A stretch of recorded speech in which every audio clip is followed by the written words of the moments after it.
So good morning students, how are you doing? So here Dr. Navneet Khanna, and friends, we were discussing an important topic related to transportation algorithm. So in the last lecture we discussed the way to find out the basic feasible solution of a transportation problem using northwest corner method and minimum cost method. In northwest corner method we started allocating the cells based on the position, right? So first we started with the northwest corner and we allocated the maximum resources which we can allocate, and subsequently we keep on allocating the resources, and we got the objective function value of rupees 1180. So our objective is to minimize the transportation cost from supply points to demand points. So we had 3 supply points at IIT Gandhinagar, NID and IIT RAM, where ventilators are being fabricated, and these ventilators are being transported to 3 hospitals in the city: Hospital 1, Hospital 2, Hospital 3 and Hospital 4, and we need to minimize the transportation cost. So first method we saw was northwest corner, and the second method which we discussed was minimum cost method. So minimum cost method, as you saw in the previous lecture, here we first found out the minimum cost associated with transporting 1 unit of ventilator from demand supply point to demand point, and we saw that the minimum cost was 5. So we started our allocation of ventilators from that particular cell which had the minimum cost, right? And then after allocating maximum number of ventilators, then we found out the next least cost cell as, right? And subsequently we reached to the solution that the objective function value came out to be 1080 rupees, so which was lesser than the northwest corner method. So we saw that minimum cost method gave better solution than northwest corner method. So, but we don't know whether these solutions are optimal or not at this stage, right? So today we'll start with finding the basic feasible solution using penalty cost method, or we also say it Vogel's approximation method, right? So how this method works, right? So we write down the supply points over here. One supply point is of IIT Gandhinagar, another supply point is of NID, and third supply point is of IIT RAM, right? And we have 4 demand points in forms of Hospital 1, Hospital 2, Hospital 3 and Hospital 4, right? And number of ventilators,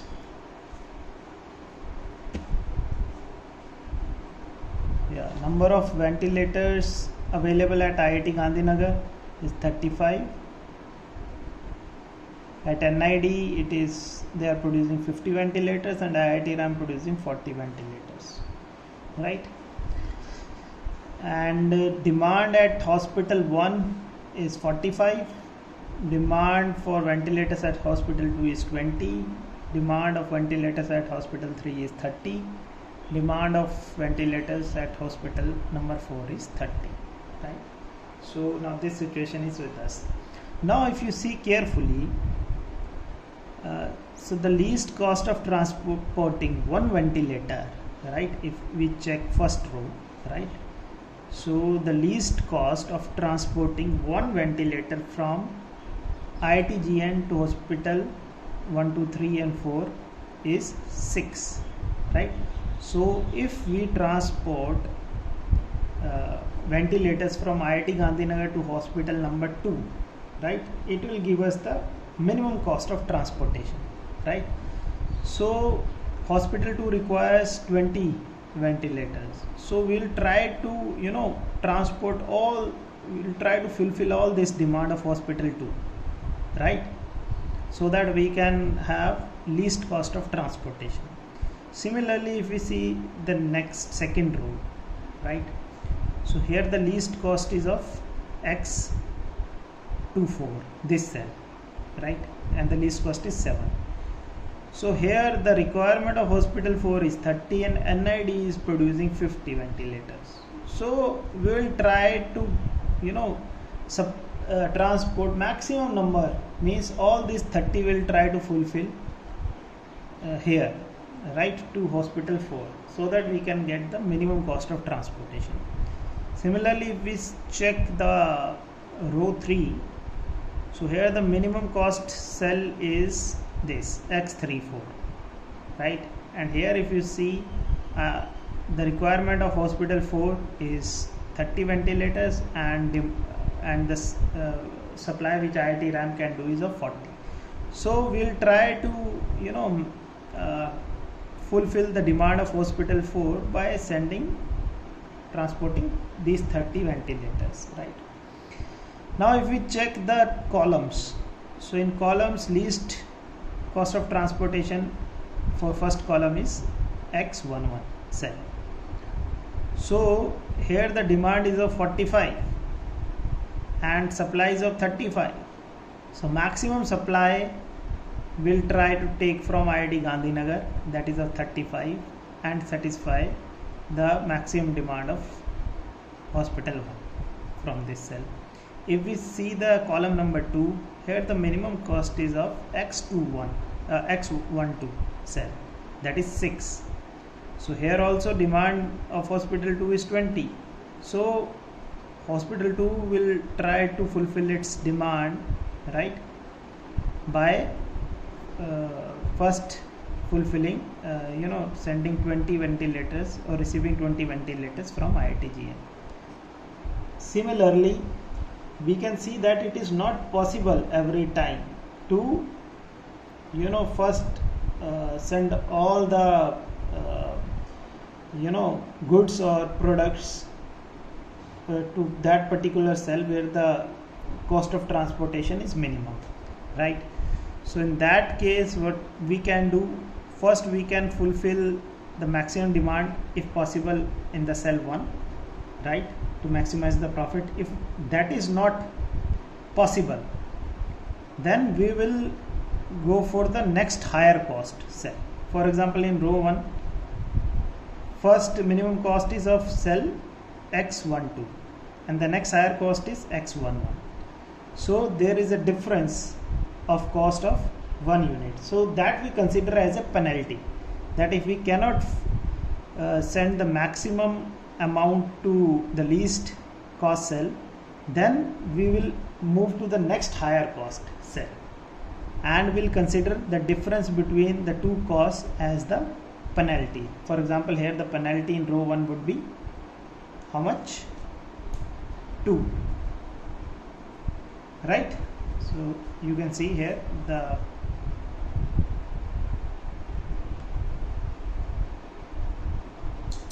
cost would be, it is 2 penalty. In the row 2, minimum cost is 7 and next higher cost is 9. So here also the penalty is of 2, right? Penalty cost is 2 rupees per unit. Here minimum cost is 5, next higher cost is 9. So penalty is of 4. Similarly, in the column we can check, minimum is 8, next higher is 9, so it will be 1. Here minimum is 6, next higher is 9, so 3. Here minimum is 10, next higher is 13, so penalty is 13 minus 10, 3. And here minimum cost is 5, next higher is 7, so 7 minus 5, that is the penalty cost, right? So you need to begin by computing for each row and each column a penalty which is equal to the difference between the smallest, or you can say between the two smallest cost in the row that is in the first row two smallest costs are 6 and 9, 8 and 6. So this is the difference, and in column it's 8 and 9, so this is the difference, right? So between the two smallest cost in the row and the column. Then next you need to find the row or column with the largest penalty. With the largest penalty. So which is having the largest penalty? This row number 3. So this is the row which is having the highest penalty, right? So now we will choose the first basic variable, that is the variable in this particular row where we are having the highest penalty, right, which has the smallest cost. So out of this the smallest cost is of 5. Now we'll choose this in this row which is having the highest penalty. Penalty means if we'll try to first satisfy this row, otherwise we'll get the highest penalty. So first we'll locate this row which is having the highest penalty and the least cost associated with this row, right? Now we will allot as much as possible to this row, right? So how much we can allocate to this row? So demand is of 30 and supply is of 40. IIT RAM can supply 40 ventilators and hospital 4 need 30 ventilators. So we'll first fulfill this demand of 30 ventilators. So once we have fulfilled this demand of hospital 4, now hospital 4 does not need any further ventilators. So we'll put cross, right? Now we will again compute the penalty associated with the remaining cells, right? Now in this again penalty is 2. Again penalty is 2. First row 8 minus 6. In second row now it will be, instead of 9 minus 7 it will be 12 minus 9. So it will be 3. Here it will be, now instead of 9 minus 5 it will be 14 minus 9. So it will be 5. Here it will be, it is going to remain same 1. Here again it is going to remain 3.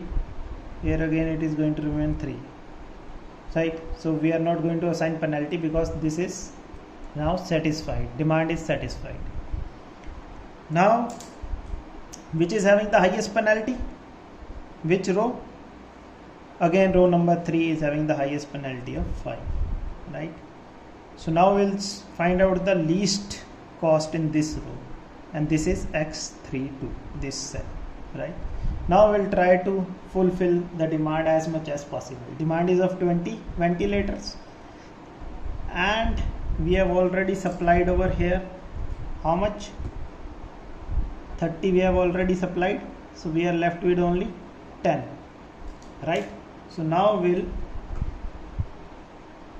supply remaining 10. IIT RAM will supply remaining 10 ventilators, right? And now IIT RAM cannot supply more, right? And we are left, demand still pending is of 10 ventilators from hospital 2.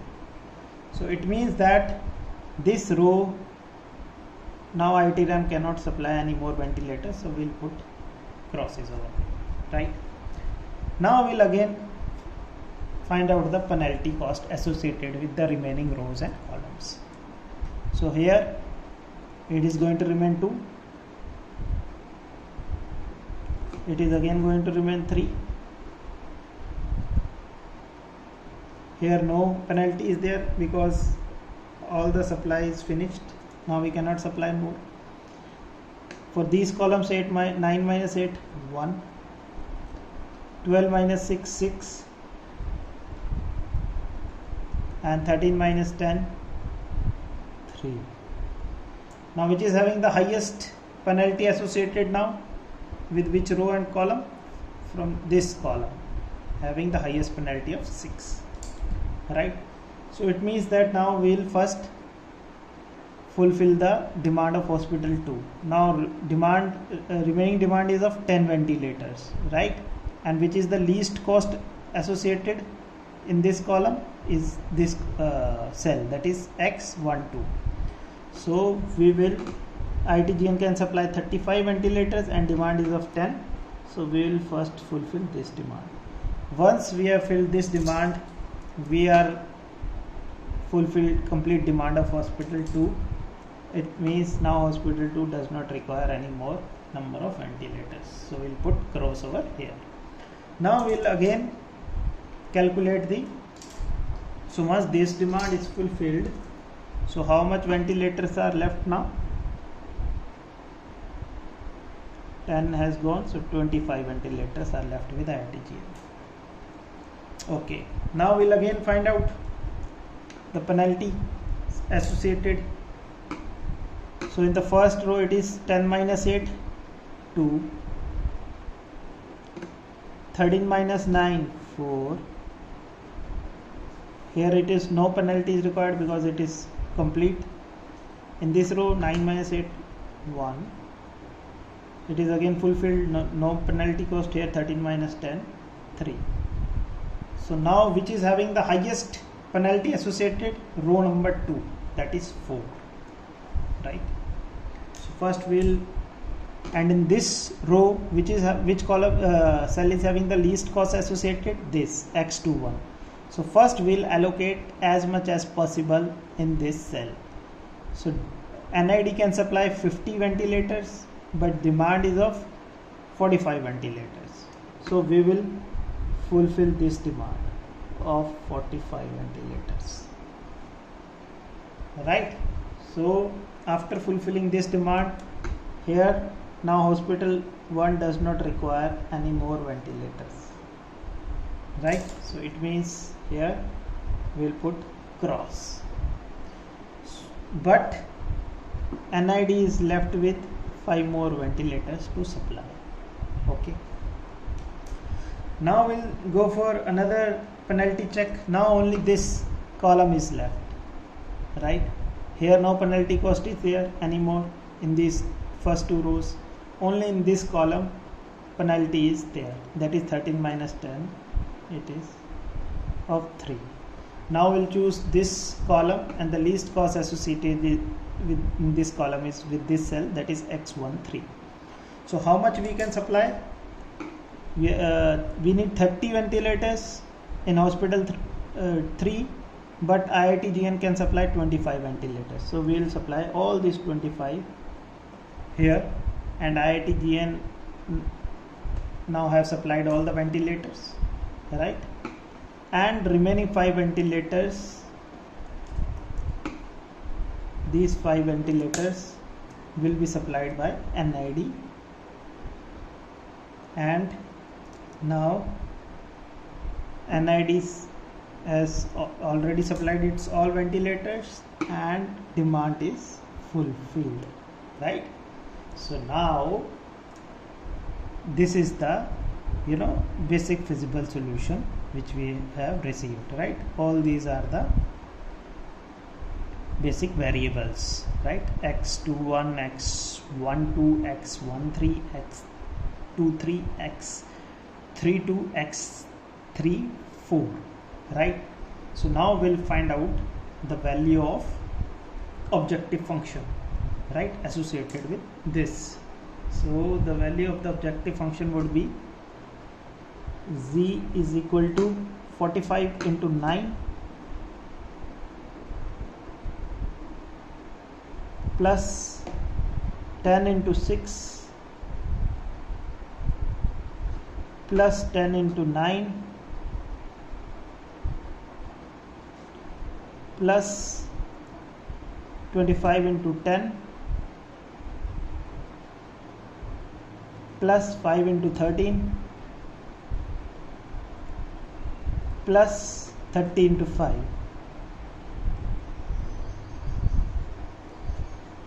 right? So when we'll solve it, we'll get z is equal to 405 plus 60 plus 90 plus 250 plus 65 plus 150. So z will be equal to 1020 rupees, 1020, right? So this is the another basic feasible solution. And now if you will compare the solution which we have found out using penalty cost method or Vogel's approximation method is better than the solutions which we found out using minimum cost method or northwest corner method. By using northwest corner method, we got minimum cost we got was rupees of 1180, and by using minimum cost method we got minimum cost as 1080 rupees, and by using penalty cost method we further reduce the cost to 1020 rupees, right? So this is the minimum cost out of these three methods which we have used, right? So this is the way by which we can find out the basic feasible solution. Now in the next lecture we will see that how Modi method works, that is modified distribution method works, right? We have basic feasible solution, but we don't know out of these which is the optimal, right?